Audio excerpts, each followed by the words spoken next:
রাজ্যের মুখ্যমন্ত্রীর নির্দেশকে উপেক্ষা করে মালদার ইংলিশ বাজার পৌরসভায় নেওয়া হচ্ছে জঞ্জাল কর। অসন্তোষ পুর নাগরিকদের। রাজ্যের মুখ্যমন্ত্রীর নির্দেশকে উপেক্ষা করে মালদার ইংলিশ বাজার পৌরসভায় নেওয়া হচ্ছে জঞ্জাল কর। উত্তরবঙ্গ সফরে মুখ্যমন্ত্রী মমতা বন্দ্যোপাধ্যায় এসে সাফ জানিয়ে দিয়েছিলেন খেয়াল খুশি মতো পুরো নাগরিকদের উপর করের বোঝা চাপানো যাবে না। কিন্তু উল্টো পথে মালদহের তৃণমূল পরিচালিত ইংলিশ বাজার পৌরসভা প্রতিদিন মাথাপিছু 1 টাকা করে মাসিক 30 টাকা হিসেবে বাড়ি বাড়ি জঞ্জাল কর নেওয়া শুরু করেছে ইংলিশ বাজার পৌরসভা। পৌরসভা মূলত আয় বাড়াতে এই ধরনের সিদ্ধান্ত গ্রহণ করেছে বলেই জানা গিয়েছে। পুরো নাগরিকদের একাংশের বক্তব্য, রান্নাঘর পিছু মাসিক 30 টাকা হিসেবে জঞ্জাল কর নেওয়া হচ্ছে। কারোর বাড়িতে একের অধিক রান্নাঘর থাকলে সেই অনুপাতেই তাকে টাকা দিতে হচ্ছে।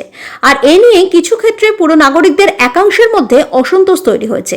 এদিকে ইংলিশ বাজার পৌরসভার এই জঞ্জাল করের বিরোধিতা করে সোচ্চার হয়েছে Malda merchants chamber of commerce. Uttarbanga সফরে ব্যবসায়ীদের নিয়ে বৈঠকে মুখ্যমন্ত্রীকে ইংলিশ বাজার পৌরসভা জঞ্জাল করের বিরোধিতা করে Malda merchants chamber of commerce মুখ্যমন্ত্রীকে জানিয়েছেন। মুখ্যমন্ত্রী তৎক্ষণাৎ সচিবকে নির্দেশ দেন এই সমস্ত কর যাতে নেওয়া বন্ধ হয়, কিন্তু তারপরেও কর আদায় করছে ইংলিশ বাজার পৌরসভা। তাই আমরা ব্যবসায়ীদের বলছি, পৌরসভা জঞ্জাল কর যাতে কেউ না দেয়।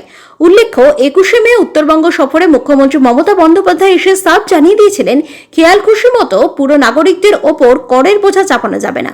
কিন্তু ইতিমধ্যে মে মাস থেকেই পৌরসভার 29টি ওয়ার্ডে বাড়ি বাড়ি জঞ্জাল কর সংগ্রহ শুরু করা হয়েছে। এর ফলে পুরসভার রাজস্ব বাড়া শুধু নয়, জঞ্জাল ফেলার ক্ষেত্রে নাগরিকেরা অনেকটাই সচেতন হবে বলে মনে করছে পুর কর্তৃপক্ষ। ইংলিশ বাজার পৌরসভার চেয়ারম্যান কৃষ্ণেন্দু নারায়ণ চৌধুরী জানিয়েছেন, সরকারি নির্দেশ মেনেই এই জঞ্জাল কর আদায়ের উদ্যোগ গ্রহণ করা হয়েছে।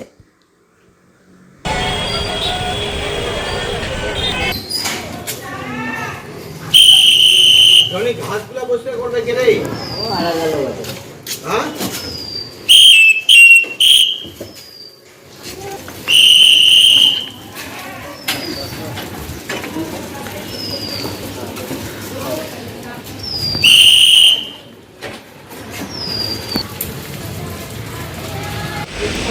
অ্যাকচুয়ালি জঞ্জাল কর নিচ্ছে যেটা, সেটা তো কোনোদিনই আজ পর্যন্ত আমরা দিইনি।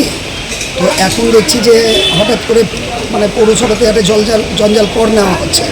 তো এই ব্যাপারে হচ্ছে যে সাধারণ সব পাবলিকের তো মানে দেওয়া সম্ভব না, অনেকে অনেক অসুবিধার মধ্যেও পড়ছে। এবং এই ব্যাপারটা মনে হয় পৌরসভাকে একটু ঠিকঠাক দেখা উচিত যে এটা যদি না নেয় তাহলে খুব উপকার হয়।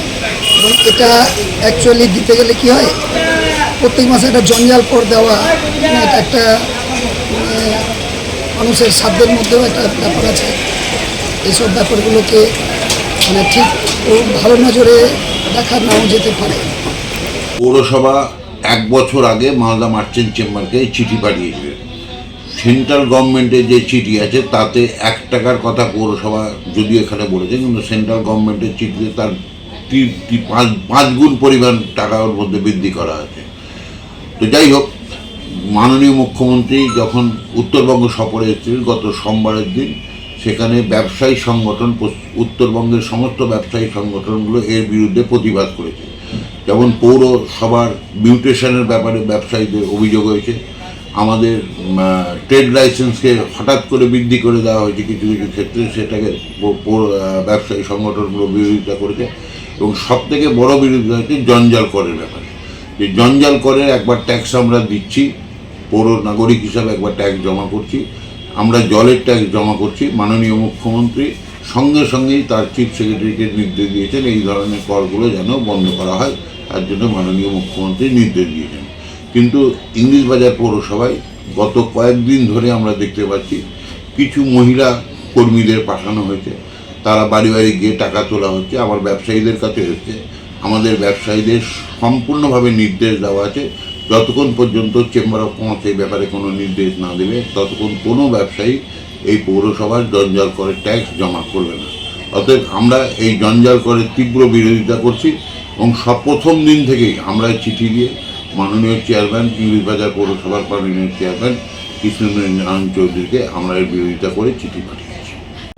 পুরো কম নয়, এটা হচ্ছে কনজারভেন্সি সার্ভিস চার্জ। এই যে নোংরা ফেলে দিচ্ছে রাস্তায়, যেখানে যেখানে নদীর ধারে ফেলে দিচ্ছে, রাস্তার পাশে ফেলে দিচ্ছে। তো আমাদের এত গাড়ি চলছে, 40টা হকার টিপার চলছে, ট্রাক্টর চলছে, সব চলছে। এই যে আমাদের তেল উঠছে, ড্রাইভারদের বেতন দিতে হচ্ছে, এই জন্য আমরা সেন্ট্রাল গভর্নমেন্টের এবং স্টেট গভর্নমেন্টের যৌথ ইনস্ট্রাকশনে আমরা এটা মিনিমাম পার বাড়িতে মানে যে রান্নাঘরে 1 টাকা করে দিচ্ছি, পার ফ্ল্যাট 1 টাকা করে দিচ্ছি, যেটা আজকাল 10 টাকাও কোনো ভিখারি নেয় না।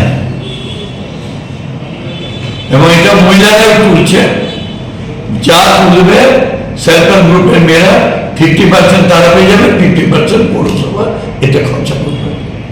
মিনিমাম কোনো ওয়ার্ডে 2 জন, কোনো ওয়ার্ডে 3 জন 4 জন এরকম করে হচ্ছে। ইংলিশ বাজার মিউনিসিপ্যালিটিতে প্রপার্টি ট্যাক্স ইমিগ্রেশনের ফি এমনিতে যেভাবে বৃদ্ধি পেয়েছে তাতে মানুষের প্রাণ কোষ্টাগত, তারপর অতিরিক্ত এই জঞ্জাল কর, এটা কিন্তু মানুষ মেনে নিচ্ছে না। আজকে সারা পশ্চিমবঙ্গের মুখ্যমন্ত্রী বলছেন কোথাও মিউনিসিপ্যালিটি যাতে বেশি কর আদায় না করে, কিন্তু এখানে ইংলিশ বাজার মিউনিসিপ্যালিটি করের পর করের বোঝা মানুষের উপর চাপিয়ে যাচ্ছে। আমরা এর তীব্র বিরোধিতা করছি, বিরোধিতা করে আসছি, পরে পরে আমরা ডেপুটেশন দিয়েছি। এটার বিরোধিতা আমরা মানুষের পাশে দাঁড়িয়ে মানুষের সঙ্গে নিয়ে আমরা আবার তীব্র বিরোধিতা নামব।